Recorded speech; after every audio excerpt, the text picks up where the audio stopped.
Hello, hello, hello. Welcome back to Universal Chronicles, where we use every resource, avenue, life experience to uh, learn life's lessons.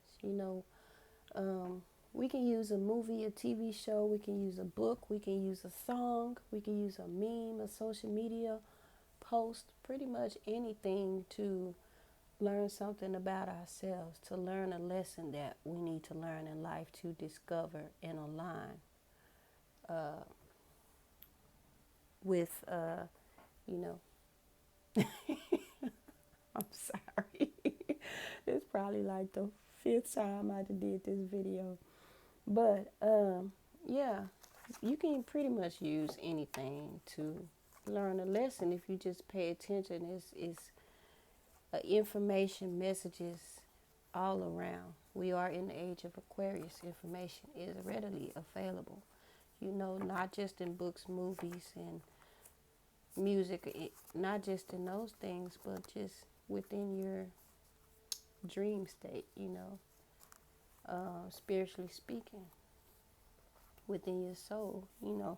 So, anywho, as you can see, the title is Soul Life Lessons um, that I've learned in Alice in the Wonderland. So, I'm going to do a series because I want to keep these videos as short as possible.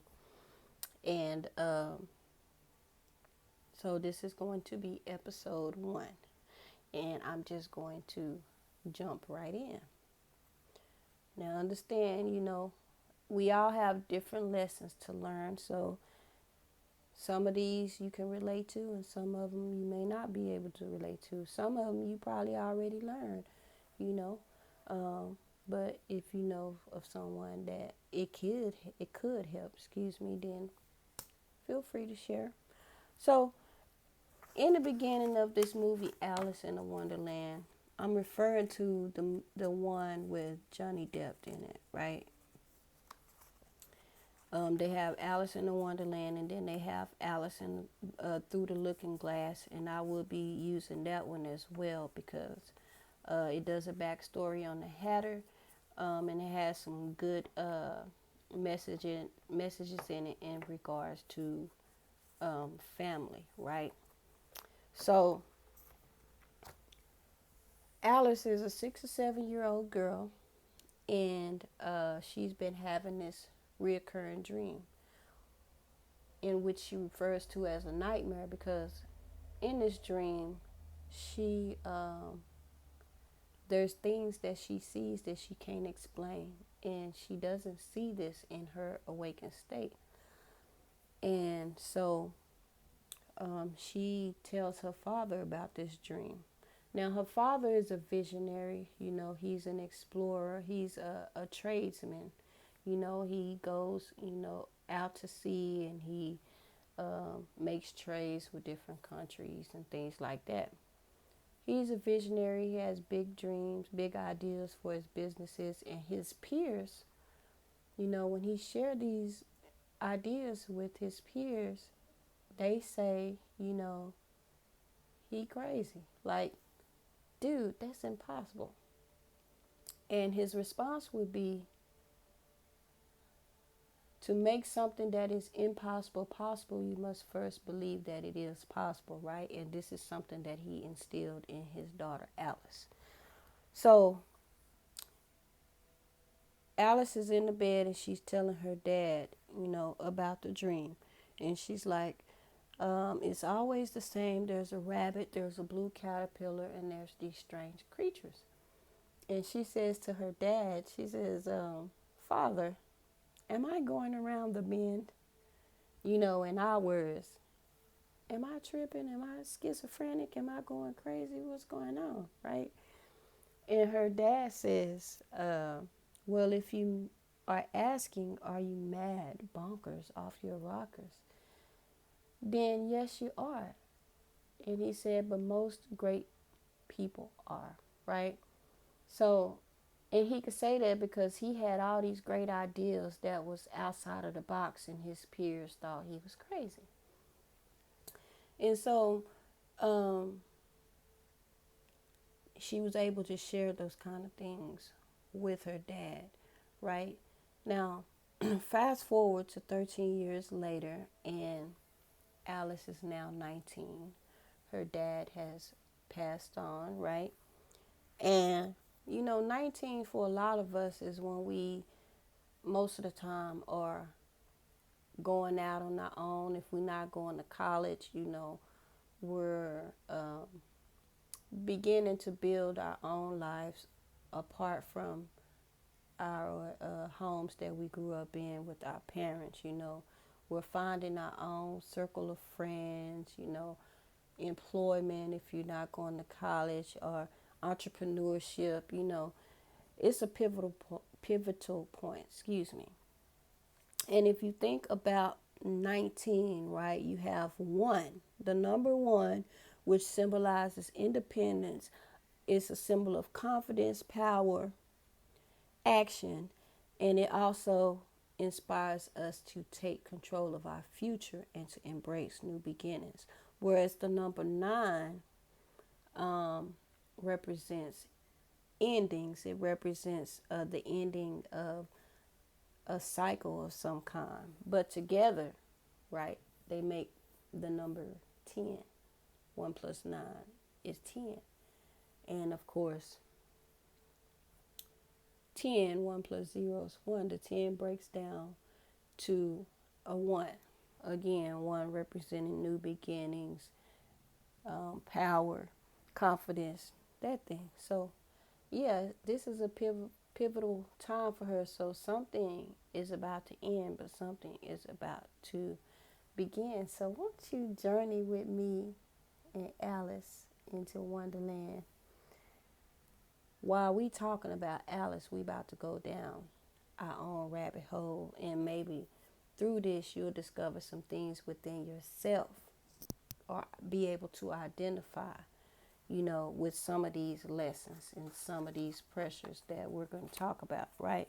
So Alice is riding in a carriage with her mom, and basically her mom is not too happy about the way Alice is dressed. She doesn't have on any jewelry. She doesn't have on any earrings. She doesn't have on any stockings. She doesn't have on her corsage. She doesn't have on a corset, right? And her mom told her she's not dressed proper. And Alice says, proper according to who, right? In that time, the women of their community dressed a certain way and had to be presentable, to the opposite sex, right? And so Alice said, if society said it was proper, if everyone said it was proper to wear a codfish on your head, she said, would you wear a codfish on your head? Her mom didn't respond. She didn't find it funny at all, right? And so Alice was like, father would have laughed, right? She missed her father. He was the only one she could really talk to that she felt understood her. So anyway, she proceeds to tell her mom, that she was a bit tired and that she didn't sleep well. And her mom asked her, did the dream start back up? And she told her yes. And again, she asked her mom, she said, is it normal for someone to have the same dream over and over again? Like, don't people have different dreams? And her mom said, I don't know. Right, so they arrived. They was on their way to a party. They arrived at this party. And there was a young man whose parents were hosting the party. He asked Alice to dance, right? She knew him. They was friends. They was cool. She didn't really have a particular romantic interest in him, but, they was cool. And plus their fathers worked together before her father passed away. So they were dancing, and she was asking him, don't you ever get tired of, just pretty much doing the same thing, like doing the same dance when we go to parties, right? And he said, no, I find it quite invigorating, and I don't really think she was listening, but she giggled, right? Now, have you ever had a moment where you had a quick vision, a quick thought of something, and it made you laugh to yourself? And if you was around somebody, they like, what you laughing at, right? So I had those times, those moments all the time. But Alice giggled to herself, and he said, "I'm glad you find me amusing." She said, "No, no, my lord," because that's what they call him, my lord, right? She says, "I wasn't laughing at you. I had a quick vision of the women in trousers and the men in dresses, which would be strange because the women didn't wear trousers in their time, right?" And he's like, "What's an odd thing to, imagine or whatever?" And so they continue dancing, and a flock of birds fly in the sky, and Alice is looking while they dancing. She's looking, and then she bumped into another couple, and he apologizes on her behalf, and he's like, "Alice, what is wrong with you?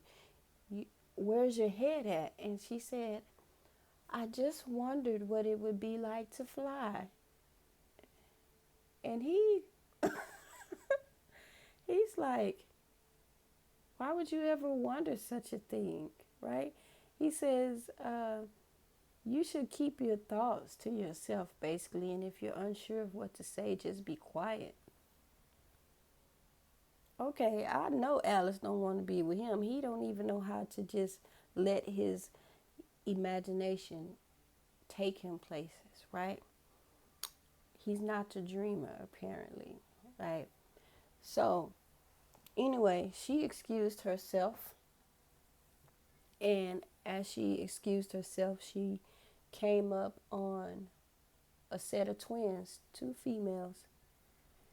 And so they important because these same two set of twins, you'll notice when she gets in Wonderland, there's two twins, but they not females, they're boys, they're chunky. They got on striped shirts with suspenders, they're bald headed. I wonder if that was Tweedledee and Tweedledum. I don't know. I forget their names, but anyway, the twins was like, "Alice, we have a secret." And Alice was like, "What's of it now? Tell, because you've already told me you had a secret." And they're like, "No, we can't tell." And she threatened to tell their mom about something that they did that wasn't supposed to be doing. So they blurted out, "Oh, such and such is going to ask for your hand in marriage." And her sister walks up and hears the conversation, and she's like, "Ugh, go away. They can't keep a secret." So Alice told her sister, she's like, "I don't want to marry him."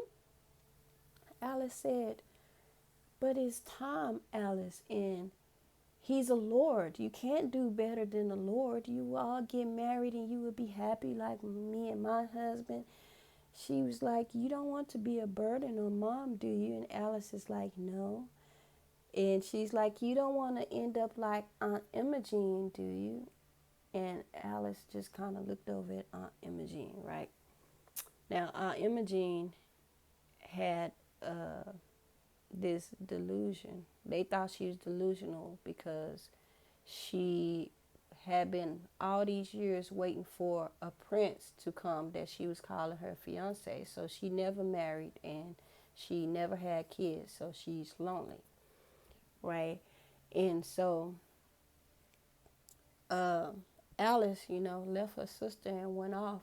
And um, the mom came and found her, the mom of the guy that's going to propose, and she wanted to talk to Alice. So they walking through the garden, and she's telling Alice things about her son, what he can eat, what upsets his stomach. And she notices that the roses are white, and she is upset. She's like, "I told them to plant white roses." She said, "I told them to plant red roses, and they plant white roses." And Alice said, "Well, you can always paint the white roses red." And the mom said, "What's a peculiar thing to say," right? So they walking and talking, and Alice seen something real quick going through the bushes. She seen it was a rabbit. And she was like, "Did you see that?" You know us, if we see something, we like, "Am I tripping?" Right? And so the lady was the mom, she's like, "What?" She said, "It was a rabbit just over there." And she says, "I didn't see it, but I would love to put the dogs on it," right? And so they continue on, and she seen the rabbit again. She said, "There it is again. Did you see it?" And the mama's like, "Focus, Alice. Pay attention. My son said you are distracted easily, right?" And Alice said, "You know what? All that you talking about is interesting, but I gotta go." And she took off because she needs to see, make sure she ain't tripping about this rabbit. So as she's following the rabbit, she comes up on this duck off. It's surrounded by bushes, and there's a little walkway with the bushes, and she sees her sister's husband kissing another woman. And she calls out to him. He turns around, and he's like wiping his mouth and stuff. And he's like, "Alice, such and such and I are old friends." And Alice said, "Yes, I can tell you two are very close." So anyway, he's like, "You're not going to tell your sister, are you?" And Alice was just like, "You know what? I need a moment. I'm a bit confused right now." So really, I know she was thinking like, my sister just said, that they happy. Now, she don't know that her dude, her husband, is over here kissing on an old friend, right? So anyway, she leave him, and she keeps going, and she ends up walking up to her Aunt Imogene. She's like, "Did you see a white rabbit in a waistcoat come this way?" And her auntie was saying, "No, I'm waiting for my fiance, who is a prince." And Alice just kind of sit there and listen to her, and she moved on, and then she ran into the guy who was about to propose. So he took her to the little gazebo, right? And they sitting there, everybody just waiting, they watching, right? And as he kneels down to pop the big question, Alice told him, "There's a caterpillar on your shoulder." Excuse me. And he's like, "Ew, ew, ew." That's what he was doing, y'all. Alice, she's like, "No, don't harm it." She picked it up with her fingers, and she put it off to the side out of harm's way. I bet you she was thinking, "Ain't no way he finna be my husband. That just ain't no way. He's scared of a little caterpillar." Now, that caterpillar was blue. Remember, she told her daddy about the dream. She said, there was a blue caterpillar. And also she mentioned the rabbit, which she had also been seeing. Now, that blue caterpillar is also going to be in Wonderland, but much bigger, right? So, anywho, he asked her, he said, uh, "Will you marry me?" And the way she responded is like she was thinking out loud. So she's like, "Well, I know that everyone expects me to, and I know I don't want to be a burden on my mom, and I know I don't want to end up like," she looked over to Imogene, and she stopped what she was about to say because she didn't want to hurt her feelings, but I think her Aunt Imogene knew what she was finna say. So anyway, she looking around at everybody because they waiting for her to say yes, right? Everybody was already expecting her to say yes. Everybody knew that this was an engagement party. She thought she was just coming to a party. She didn't realize it was an engagement party for her. So to set an engagement party means that everybody's already expecting her to say yes. Like they just know right off the bat she gonna say yes. Usually the engagement party comes after the proposal and the bride to be has said yes. So everyone is waiting for her to say yes, right? I'm going to pause right there for a minute because right now what we have is an example of domestication. And if you ever read the book, The Four Agreements by Don Miguel Ruiz, in that book he talks about the domestication of humans and the dream of the planet, or, the dream of society in a sense, right? So he was saying how through domestication we learn how to live and we learn how to dream. Pretty much he's saying that from the time we're born, which, excuse me, if you think about it, everything we're taught from a child all the way up to adulthood is based off what other people has told us, what other people has taught us. You know, our parents, grandparents, aunts, uncles, close relatives, teachers.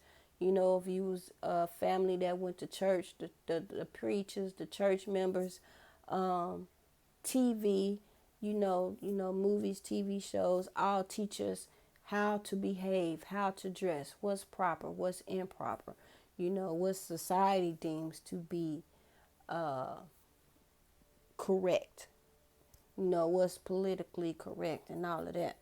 So this is a perfect example of domestication because from a child, um, Alice was being molded, being groomed to be this wife, right? She was told how to dress, how to speak, how to be as a young lady, and things of that nature, right? And at this point, everyone's waiting for her to make this decision, which is a life changing decision. And she's not really sure she want to go through with it. She knows for sure she don't want to marry dude, but everybody's expecting her to marry dude. Of course, she doesn't want to be a burden on her mom. And what they mean by that is dude got money. So her mom wouldn't have to worry about her and worry about taking care of her because she got dude, right? So if you have not read the book The Four Agreements by Don Miguel Ruiz, that would be a good book to read. Now, as she's standing there contemplating on her answer in regards to marrying this young man, she see that white rabbit again. And that white rabbit over there, he got that watch in his hand. And he telling her, it's time. It's time. Right? And so she sees him and she told everyone, you know what? I need a moment. And she ran off and she began to follow the white rabbit. Now, if you notice, she followed that white rabbit a good ways away from everybody. Because as she's approaching the edge of the woods up on the rabbit hole, you can see the grounds in the background. You can see the house and you can see all the white. That's where the engagement party was taking place. So she had went away and separated herself from everyone. And as she's exploring this rabbit hole, trying to see if she could see the rabbit, she slipped in. Now, when you think about a rabbit hole, you think about roots. If you used to actually go underground into a rabbit hole, you'll see roots. You'll see tree roots. You'll see grass roots. You'll see plant, flower roots, right? So as Alice is falling down a rabbit hole, she sees images. But let me pause right there for a minute because the metaphor, right, follow the white rabbit, was also used in the Matrix. Now remember when Neo was at his computer and there was a little message that came up that said to follow the white rabbit, right? And so some people knocked on his door and he gave them whatever it is they came for, and they offered for him to go to the club with them.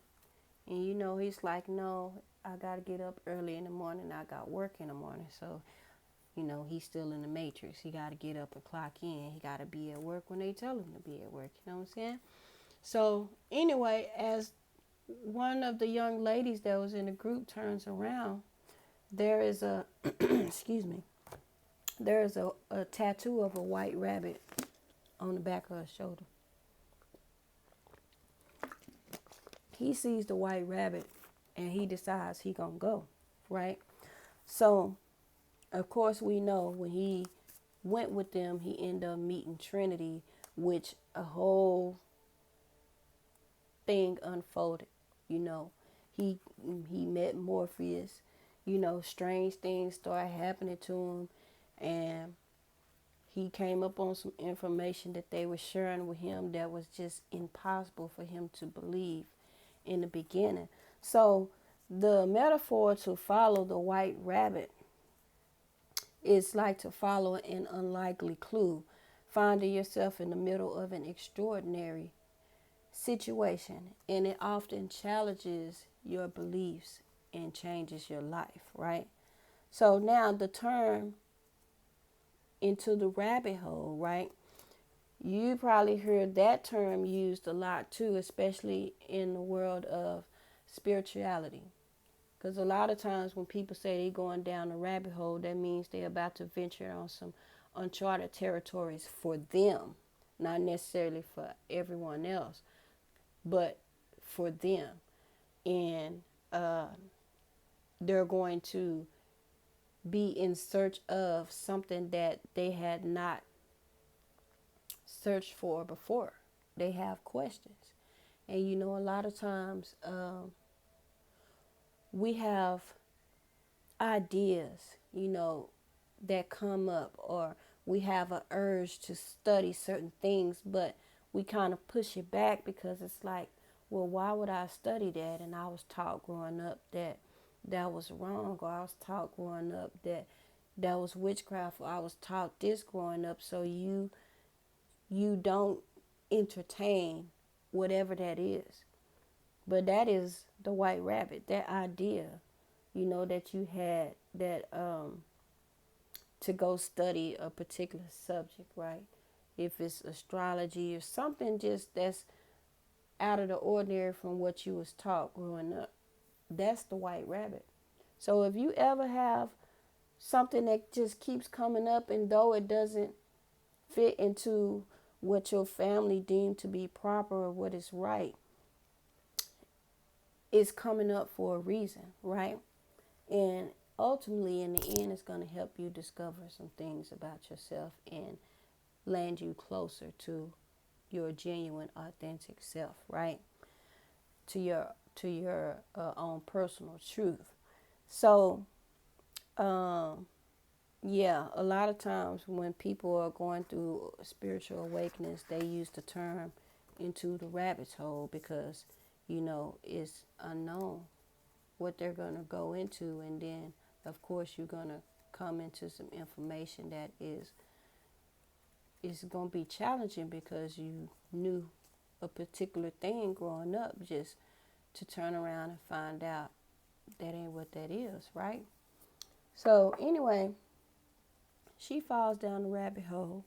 And if you ever pay attention, there's some images, a lot of them, but there's only a few key ones that you can really see to identify. So she's falling down the rabbit hole, and of course there's roots coming all out every which way. And then you see a shelf with books on it. Some of the books are neat on there, some of them falling out. That lets me know that, of course, her parents had her study a lot. So she read a lot of books. She gained a lot of knowledge from books, right? And from what she was taught from people in her community, including her parents and her older sister and whatnot. And then they even showed a piano, right? Which means at some point they had her taking piano lessons. So now my perception of going down the rabbit hole in this sense, she was going into the depths of her subconscious. So all the things that she was passing were ideals and uh, information and things that had been um, embedded in her subconscious from the time she was born. That's how I view it. Somebody else may view it different, right? But she's going down the rabbit's hole, and she comes to the end, and she breaks through what appears to be the bottom, right, of the rabbit hole. And it looks like she's falling through a ceiling. If you notice that that particular ceiling or floor has black and white checkered like print, right? And a lot of times the black and white checker print represents a gateway of some kind, or you like it's you're going into a different dimension. so to speak. And so she falls down, and when she sits up, her hair is standing straight up, right? And it appears that she's upside down. But the chandelier, which should be hanging above her, is right here, and it's up like this, right? And so then they take it and they flip it, right? And she falls to the actual ground. And then, of course, gravity in her hair is down now. So kind of like she was in the upside down, if you will, for a little minute. She went into the upside down, right? Because if you think about it, in the spirit realm, uh, you have to flip things. So as it would be here, you got to flip it. Like it's kind of like a mirror, I want to say. Right. So, anywho, I'm going to stop right there with that. But any ideas that you come across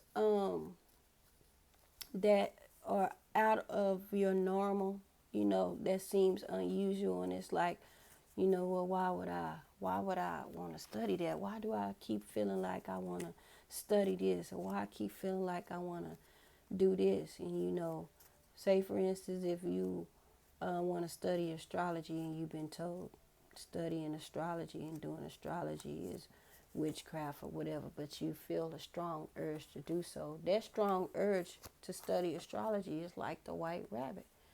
And if you follow it, it will lead you to answers that will help you discover some new things about yourself.